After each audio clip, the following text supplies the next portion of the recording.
അസ്സലാമു അലൈക്കും വറഹ്മത്തുള്ളാഹി. അൽഹംദുലില്ലാഹി റബ്ബിൽ ആലമീൻ. വസ്സലാത്തു വസ്സലാമു അലാ റസൂലിഹിൽ അമീൻ വഅലാ ആലിഹി വസഹ്ബിഹി അജ്മഈൻ. അമ്മാ ബഅദ്. ബഹുമാന്യ പണ്ഡിതന്മാരെ, KJUയുടെയും KNMൻ്റെയും മറ്റ് സംഘടനകളൊക്കെ നേതാക്കളെ, സദസ്സിലും സ്റ്റേജിലുമുള്ള എല്ലാ വിശിഷ്ട വ്യക്തിത്വങ്ങളെ, അല്ലാഹു സുബ്ഹാനഹു വ തആല ഈ മജ്ലിസിനെ ഉപകാരപ്രദമായ വിജ്ഞാനത്തിൻ്റെ ഒരു സദസ്സായി നമുക്ക് അനുഗ്രഹിച്ചു തരുമാറാകട്ടെ. സക്കാത്തിനെ സംബന്ധിച്ചാണ് നേരത്തെ സലാഹുദ്ദീൻ മദനി ഇവിടെ പരാമർശിച്ച് അവസാനിപ്പിച്ചിട്ടുള്ളത്. നിർബന്ധദാനമായ സക്കാത്തും അതിൻ്റെ പുറമെ പൊതുദാനമായി നാം നിർവഹിക്കുന്ന സദഖകളും അതിൻ്റെ ആവശ്യകതയും പ്രാധാന്യവും അദ്ദേഹം പരാമർശിച്ചു പോവുകയുണ്ടായി.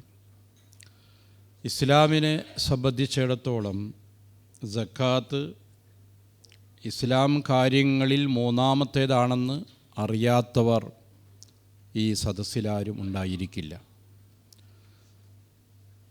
പരിശുദ്ധ ഖുർആനിൽ 28 തവണ സക്കാത്തിനെയും നമസ്കാരത്തെയും ചേർത്താണ് പരാമർശിച്ചിട്ടുള്ളത്.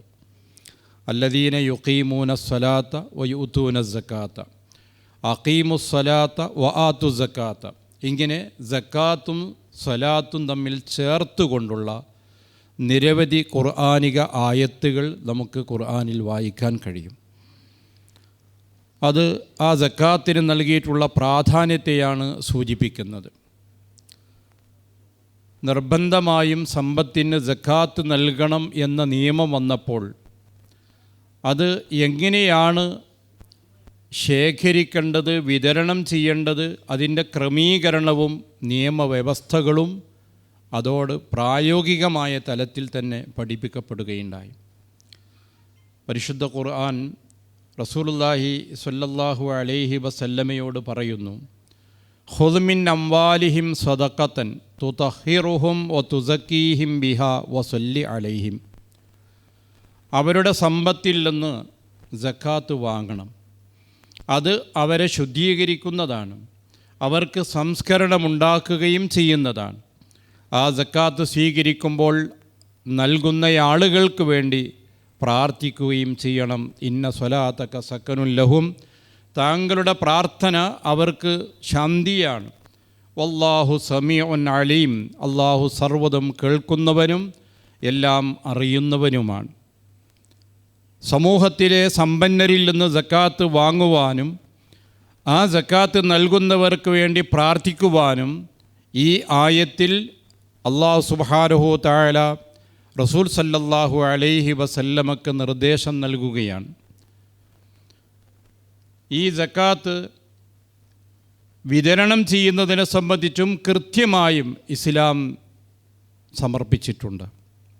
ഇന്നമസ്സദഖാത്തു ലിൽ ഫുഖറാഇ വൽ മസാകീന വൽ ആമിലീന അലൈഹ എന്ന് തുടങ്ങുന്ന സൂറ അത്തൗബയിലെ 60-ാമത്തെ ആയത്തിൽ ഇന്നമാ തീർച്ചയായും സക്കാത്ത് 8 വിഭാഗം ആളുകൾക്ക് മാത്രമാണ്. ആരാണ് സക്കാത്തിൻ്റെ അവകാശികളെന്നും അവരെ നിർണയിക്കുകയും അവരല്ലാത്ത ഒരാൾക്ക് സക്കാത്ത് നൽകാവതല്ല എന്ന് കണിശമായി ഈ ആയത്തിലൂടെ അള്ളാഹു നമ്മെ ബോധ്യപ്പെടുത്തുകയും ചെയ്തു. റസൂലുള്ളാഹി സ്വല്ലല്ലാഹു അലൈഹി വസല്ലം തൻ്റെ പ്രതിനിധികളായിക്കൊണ്ട് പല പ്രവിശ്യകളിലേക്കും ഗവർണർമാരെ നിയോഗിച്ചിരുന്നു. അതിലൊരാളാണ് മുആദ് ഇബ്നു ജബൽ റളിയല്ലാഹു അൻഹു.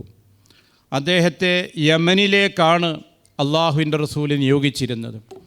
അദ്ദേഹത്തെ നിയോഗിച്ചപ്പോൾ അള്ളാഹുവിൻ്റെ റസൂല് പറഞ്ഞത്, താങ്കൾ ചെല്ലുന്നത് വേദക്കാരുള്ള ഒരു സമൂഹത്തിലേക്കാണ്. അന്ന് ക്രൈസ്തവ പ്രദേശമാണ് ആ രാജ്യം. അവിടെ ചെല്ലുകയും ലാ ഇലാഹ ഇല്ലല്ലയിലേക്ക്, മുഹമ്മദ് റസൂലുള്ളയിലേക്ക് അവരെ ക്ഷണിക്കുകയും ചെയ്യുക. ആ സാക്ഷ്യവാക്യം അവർ അംഗീകരിച്ചാൽ അവരോട് 5 വഖത്ത് നമസ്കാരത്തെ സംബന്ധിച്ച് പറയുക, അള്ളാഹു അവർക്ക് നിർബന്ധമാക്കിയിരിക്കുന്നു എന്നറിയിക്കുക. ഫഇൻഹും അതാഉ ലക ബിദാലിക്, ആ കാര്യവും അവർ അംഗീകരിച്ചാൽ ഫഅഖ്ബിറുഹും, അവരോട് അറിയിക്കേണ്ട കാര്യം, ഇന്നല്ലാഹ ഖദ് ഫറള അലൈഹിം സദഖ, അള്ളാഹു അവർക്ക് സക്കാത്ത് നിർബന്ധമാക്കിയിട്ടുണ്ട്. തുഖദു മിൻ അഗ്നിയായിഹിം ഫതുറദ്ദു അലാ ഫുഖറായിഹിം, അവരിലെ ധനികരിൽ നിന്ന് ശേഖരിക്കുകയും അവരിലെ ദരിദ്രർക്ക് അത് വിതരണം ചെയ്യപ്പെടുകയും ചെയ്യേണ്ടതുണ്ട്.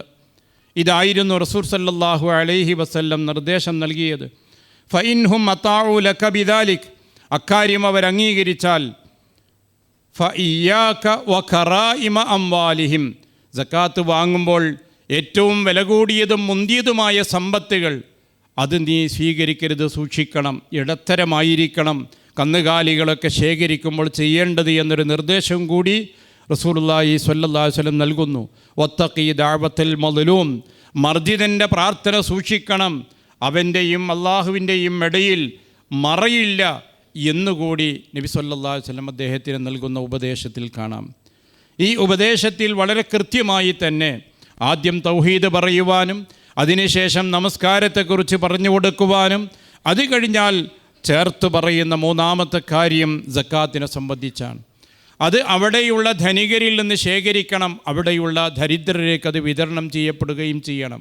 ഇതായിരുന്നു റസൂലുള്ളാഹി സ്വല്ലല്ലാഹു അലൈഹി വസല്ലം നൽകിയ നിർദ്ദേശം. ആ നിർദ്ദേശങ്ങൾ കൃത്യമായും പ്രവാചകൻ സ്വല്ലല്ലാഹു അലൈഹി വസല്ലം നടപ്പിലാക്കുകയും ചെയ്തു. അതെങ്ങനെയാണ് നടപ്പിലാക്കിയത്? സക്കാത്ത് ശേഖരിക്കുവാൻ ഓരോ പ്രദേശങ്ങളിലേക്കും ഉദ്യോഗസ്ഥന്മാരെ നിയമിക്കുകയും അവർ ശേഖരിക്കുകയും അത് വിതരണം ചെയ്തുകൊണ്ടിരിക്കുകയും ചെയ്തു. ഓരോ പ്രദേശങ്ങളിലേക്കും ആരെയൊക്കെയായിരുന്നു നിയമിച്ചിരുന്നത് എന്ന് ചരിത്ര ഗ്രന്ഥങ്ങളിൽ രേഖപ്പെട്ട് കിടക്കുന്നത് സുദീർഘമായി നമുക്ക് കാണാൻ സാധിക്കും. അങ്ങനെ ഓരോ പ്രദേശങ്ങളിലേക്കും വിളവെടുപ്പ് കാലമാകുമ്പോൾ പ്രത്യേകിച്ചും അള്ളാഹുവിൻ റസൂല് ആളെ നിയമിക്കും. അവർ കൃഷിയുടെ സക്കാത്ത്, കന്നുകാലികളുടെ സക്കാത്ത്, അങ്ങനെ അവർ നൽകുന്ന സക്കാത്തുകൾ ശേഖരിക്കുകയും വളരെ അർഹതപ്പെട്ട ആളുകൾ ആരൊക്കെയാണോ അവർക്കത് കൃത്യമായി വിതരണം ചെയ്യുകയും ചെയ്യും. ഇതായിരുന്നു പ്രവാചകൻ സ്വല്ലല്ലാഹു അലൈഹി വസല്ലമയുടെ കാലത്ത് ചെയ്തിരുന്നത്.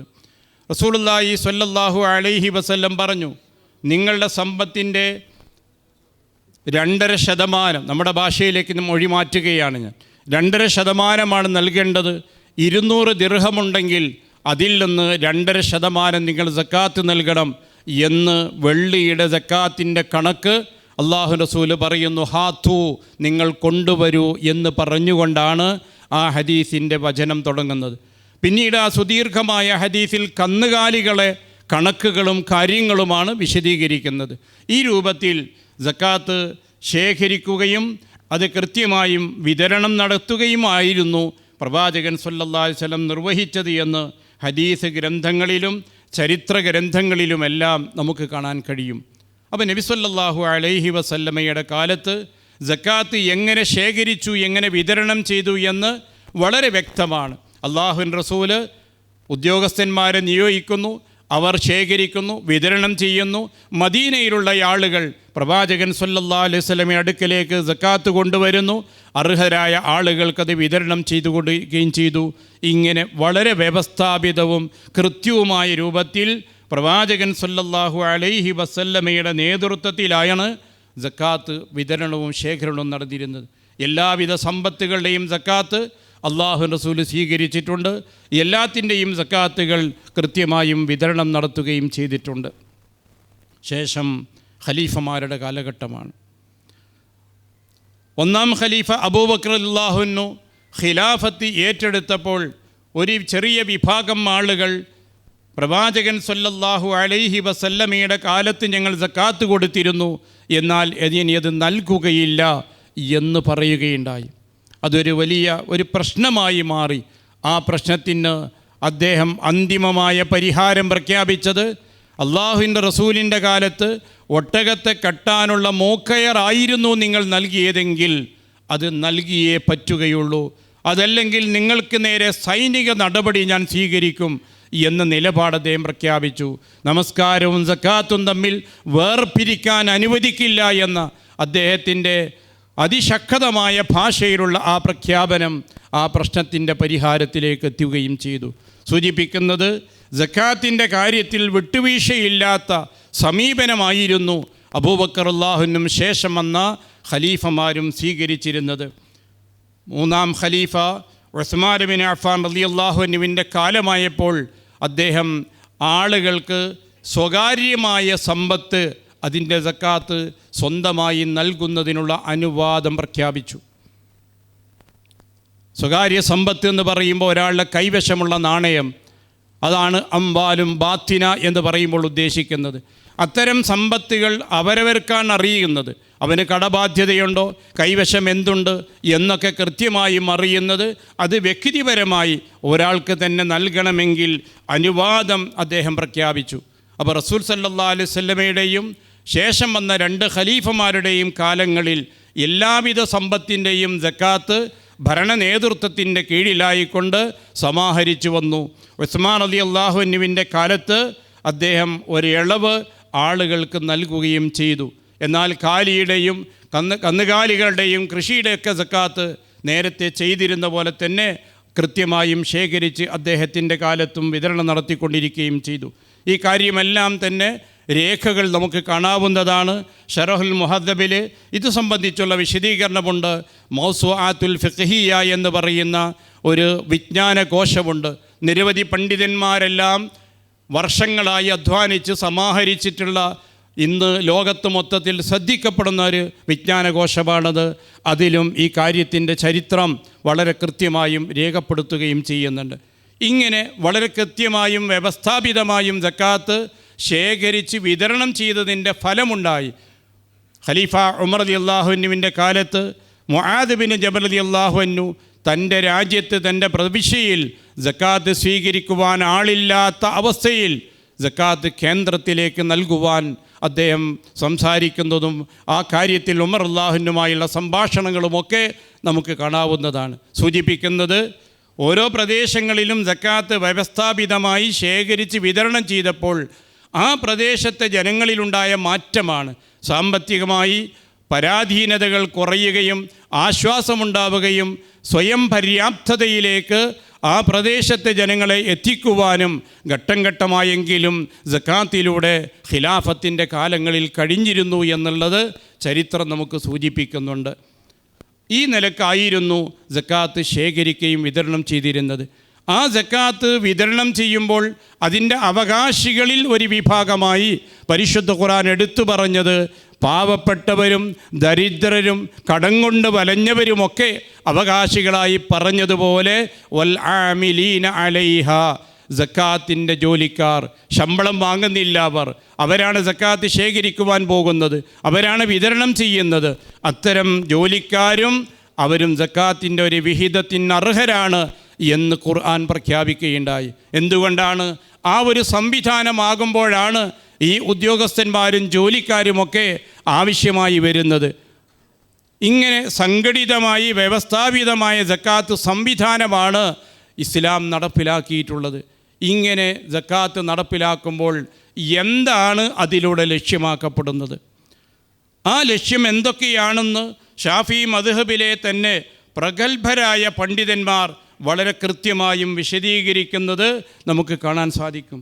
ഇമാം നവവി റഹ്മത്തുള്ളാഹി അലൈഹി അദ്ദേഹത്തിൻ്റെ വളരെ പ്രസിദ്ധമായ ഗ്രന്ഥമാണ് ഷറഹുൽ മുഹദ്ദബ്. അതിൽ ഷാഫി മദ്ഹബിലെ പണ്ഡിതന്മാർ ഈ കാര്യത്തെ സംബന്ധിച്ച് വിശദീകരിച്ചത് അദ്ദേഹം രേഖപ്പെടുത്തുന്നുണ്ട്.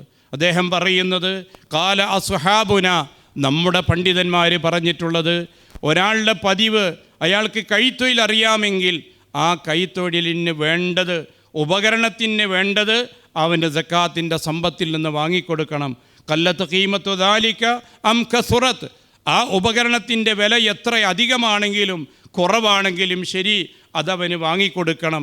അവൻ്റെ ജീവിതാവശ്യങ്ങൾ നിർവഹിക്കുന്നതിന് മതിയാകുന്നൊരു വരുമാനം അതിലൂടെ അവന് ലഭിക്കാൻ സാധ്യതയുണ്ടാകണം.